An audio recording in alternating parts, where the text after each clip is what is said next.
नमस्कार दोस्तों, स्वागत है आपका डिलही आईएएस सीतापुर के ऑनलाइन प्रोग्राम में। एक क्लास मैंने रिकॉर्ड किया था, अच्छी खासी उसमें मेहनत किया और मेहनत करने के बाद में ये जो क्लास डाल रहा हूँ ये दोबारा रिकॉर्ड करनी पड़ रही, इसलिए अब अलग तरीके से थोड़ा हम इसको डालेंगे, उसको मैनेज करिएगा अपने हिसाब से, क्योंकि एक उसमें आवाज़ नहीं आई थी, इसलिए अब दोबारा नए तरीके से डालने हैं। इसमें थोड़ा सा देख लीजिए, समझिएगा, थोड़ा दिमाग लगाना पड़ेगा इसमें। तो आज का जो विषय था वो विश्व के प्रमुख ज्वालामुखी का था। तो ये मैपिंग का कार्य है और ये ऐसे प्रश्न हैं, इनसे बनते हैं, चाहे वनडे या एक दिवसीय कोई परीक्षा दे रहा हो वो हो, चाहे जो सिविल सर्विसेज पीसीएस वगैरह है, इसमें भी खूब प्रश्न पूछे गए हैं। अंशाल्व उठाएंगे तो आपको ठीक ठाक प्रश्न आपको देखने को मिलेगा। जैसे अभी हमें देखना है, जैसे अब 3 टॉपिक जब मेंस का चैप्टर पढ़ाएंगे मेंस वाला, हालांकि ये ज्वालामुखी ये मेंस में भी है, ज्वालामुखी, सुनामी, भूकंप, और इन तीनों को हम कोरिलेट करके पढ़ाएंगे आपको मेंस वाले पोर्शन में। लेकिन जो फैक्ट के जो चीज़ें हैं वो मैप पर कर लीजिए, जिससे आपको तैयार करना बड़ा आसान हो जाए।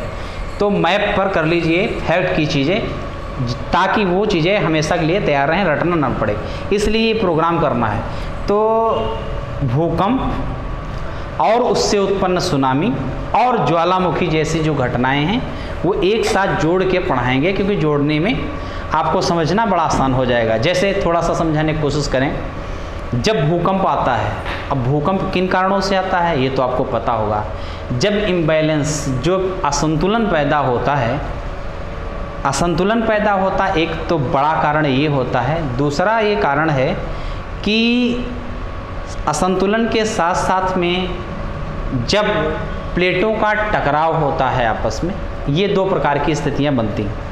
असंतुलन आधुनिकता के दौर में अंधा अनुकरण करते हुए विकास की दौड़ में व्यक्ति बहुत तेज़ी से दौड़ता है। इसमें नेचर के साथ जो बैलेंस होना चाहिए वो बिगड़ रहा है। जैसे चाहे बड़ी बड़ी बिल्डिंगों के निर्माण के लिए जो मार्बल्स लगते हैं, उसके लिए डायनामाइट लगाकर पर्वतों का गिराना हो, उनको गिराना है, जो डायनामाइट होता है उसको लगाते हैं, बड़े बड़े पत्थरों को उस हिसाब से तोड़ा जाता है। तो ये कहीं न कहीं पृथ्वी के लिए एक असंतुलन की स्थिति बनती है। दूसरी बात है, आपने देखा होगा लोहा, सोना, कोयला जैसी जो धातुएँ हैं ये खनन करके निकाली जाती हैं, अंदर जो खनन होता है तो वहाँ से निकाली जाती हैं। तो एक लार्ज स्केल में बड़े एरिया पर ये कार्य होता है, तो इनसे भी कहीं न कहीं असंतुलन का कारण बनता है।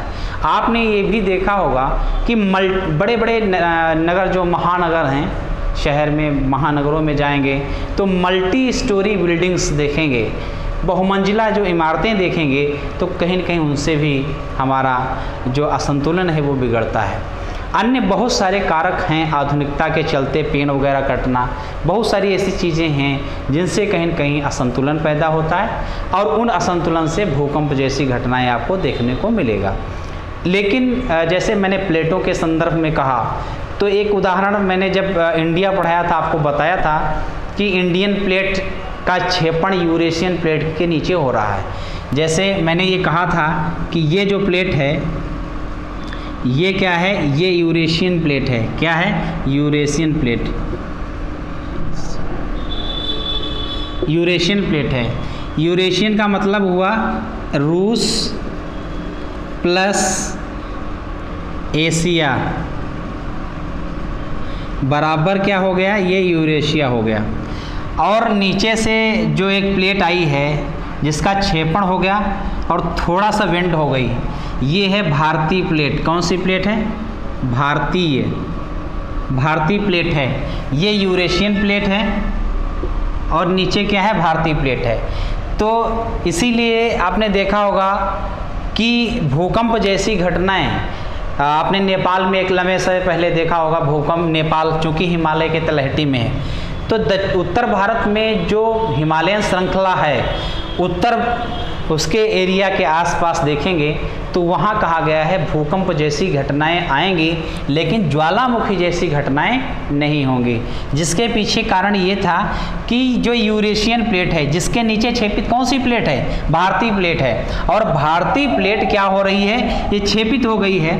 लेकिन अगर ये थोड़ा और बेंड हो जाती है इंडियन प्लेट, ये थोड़ा और बेंड होके नीचे तक आ जाती, तो यहाँ पर क्या होता कि ये जो प्लेट है इसका टेम्परेचर अधिक यहाँ मिलेगा और प्रेशर अधिक पड़ता है इस पर। क्या पड़ता? ऊपर से प्रेशर नहीं पड़ता, यहाँ प्रेशर भी तो लगता और टेम्परेचर भी लगता, टेम्परेचर अधिक होता और प्रेशर जो दाब है और तापमान है दोनों अधिक यहाँ पर हो जाते। जब दोनों अधिक यहाँ पर हो जाते तो ये प्लेट क्या हो जाती? मेल्ट हो जाती, यहाँ गल जाती ये प्लेट। जब गल जाती तो जहाँ पर दरारें या फिर धरातल जहाँ पर हार्ड नहीं होता, जहाँ पर सॉफ्ट मुलायम चट्टान होती, उसको तोड़ करके ये ऊपर की ओर यहाँ पर मैग्मा और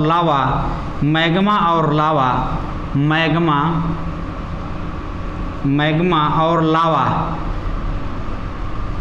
ये आपको देखने को मिलता ज्वालामुखी के रूप में। अब देखो ये ऐसी घटनाएं हो सकती थी, लेकिन इसीलिए कहा गया ये थोड़ा बेंड हुई है लेकिन गहराई तक नहीं गई है, तो यहाँ भूकंप जैसी घटनाएं आपस में टकराने से बनती रहेंगी। जब हम प्लेट पढ़ाएंगे कि 3 प्रकार की प्लेट देखोगे, जब ये क्या हैं? विनाशकारी प्लेटें हैं, आमने सामने मिल रहे, इनको विनाशकारी कहते हैं। फिर आपको देखना होगा इस प्रकार के प्लेटों को, ये देखना होगा, और फिर आपको देखना होगा प्लेटों को इस प्रकार से। तो ये समअच्छी हैं प्लेटें, ये क्या हैं? समअच्छी हैं। ये विनाशकारी प्लेटें हैं जो कि आपस में टकराएंगी तो कहीं न कहीं कोई नई संरचना का निर्माण होगा, यहाँ बड़ी जनधन की हानि होगी। तो ये प्लेट किनारे हैं, यहाँ पर आपस में इनके जमाव होते रहते हैं। तो इस प्रकार से जब प्लेट वाला चैप्टर पढ़ेंगे भूगोल में, तब ये चीज़ें बहुत गहराई से हमें समझेंगे। लेकिन हमें मूलतः आपको कराना है मैपिंग, और जो प्रश्न आए हैं इनसे बने हैं भारत के विश्व के भूगोल में ज्वालामुखी से संबंधित, वहाँ कहाँ पे कौन सा ज्वालामुखी है और उससे संबंधित देश, ये दोनों मैप पर आप कर लीजिए, एटलस कायदे से देख लीजिए, और उसके बाद में ये चीज़ें आपको हमेशा के लिए याद हो जाएंगी। तो अब हम चूँकि सब लिखा था और लिखने के बाद समझाया था, तो अब हम आपको दूसरे मेथड से समझाने का प्रयास करेंगे। अब देखो कोटोपैक्सी क्या है? कोटोपैक्सी है इक्वाडोर में। कहाँ पे है? इक्वाडोर में है। ये बहुत बार पूछा गया प्रश्न है। तो कोटोपैक्सी ये इक्वाडोर में है, इसको आप अंडरलाइन करिए। उसके बाद में मोना लोआ, ये संयुक्त राज्य अमेरिका में मिलेगा आपको। कहाँ मिलेगा? संयुक्त राज्य अमेरिका में। इसको वेरी इंपॉर्टेंट लिखिए, आप नोट करते रहिए हमारे साथ में। उसके बाद में देखिए विसुवियस, ये इटली में है, ये भी कई बार पूछा गया। टाकाटोआ, ये भी इंडोनेशिया में मिलेगा, ये बहुत बार पूछा गया प्रश्न है। माउंट पिनाटुबो, ये फिलीपींस में मिलेगा। माउंट फ्यूजियामा, ये माउंट फ्यूजियामा कई बार परीक्षाओं में पूछा गया, ये जापान में है, मोस्ट इंपॉर्टेंट। ये नोट्स बनाते रहिए आप लोग, मैं बोले दे रहा हूँ, और चूंकि लिखा था अब लिखना थोड़ा कठिन होगा हमारे लिए, तो बोल दे रहा हूँ, इसको समझिए, सुनिए। उसके बाद में देखिएगा माउंट इरेबस मिलेगा, ये मिलेगा अंटार्कटिका पर, इसको अंडरलाइन कर लो आप। माउंट कीनिया कई बार पूछा गया है। माउंट कीनिया में है और कीनिया की राजधानी नैरोबी है। उसके बाद में कोह सुल्तान, ये ईरान में है। कोह सुल्तान कहाँ पे है? ये ईरान में है, तो इसको भी अंडरलाइन करो, मोस्ट इंपॉर्टेंट है। माउंट कैमरून में है। उसके बाद माउंट मेरू, ये कीनिया में है। माउंट उनजने, ये है जापान में है। और इसके बाद में कुछ और हैं, ये बता देता हूँ आपको, याद करिएगा इसको। ये है चिम्बाराजो, ये इक्वाडोर में है, ये कई बार पूछा गया है परीक्षाओं में। कटमई पूछा गया है, जो संयुक्त राज्य अमेरिका में है। माउंट एटना, जो इटली में है, ये कई बार पूछा गया है, एटना इटली में। और स्ट्राम्बोली, मोस्ट इंपॉर्टेंट, भूमध्य सागर, तो भूमध्य सागर में जाइए, मैप देखिएगा और वहाँ पर ये समझने का प्रयास करिए। माउंट ताल, फिलीपींस, राजधानी क्या है? मनीला है। और उसके बाद में माउंट मेयान, ये भी फिलीपींस में है। और किलिमंजारो कहाँ पे? अफ्रीका में जाएंगे, किलिमंजारो, वहाँ पर आपको तंजानिया में मिल जाएगा, तंजानिया। और उसके बाद में ओजोस डेल सेलेडो, ये है अर्जेंटीना, चिली में जाओ। उसके बाद में है देमबंद, ये ईरान में है। पोपोकैटेपिटल, ये है Mexico. Mount Wrangell Canada. Mount Elburz, ये बहुत बार पूछा गया है, माउंट एल्बुर्ज ये मिलेगा जॉर्जिया। और उसके माउंट सस्ता ये मिलेगा संयुक्त राज्य अमेरिका। माउंट पीली ये मिलेगा मार्टिनिक। तो इस प्रकार से मैंने बोल दिया है, आप समझ लीजिएगा, ये बहुत ही महत्वपूर्ण है। और इसको एक बार दो बार सुनिए, समझिए, और अपने आप ये चीज़ें तैयार हो जाएंगी। तो आज की क्लास यहीं तक रखते हैं।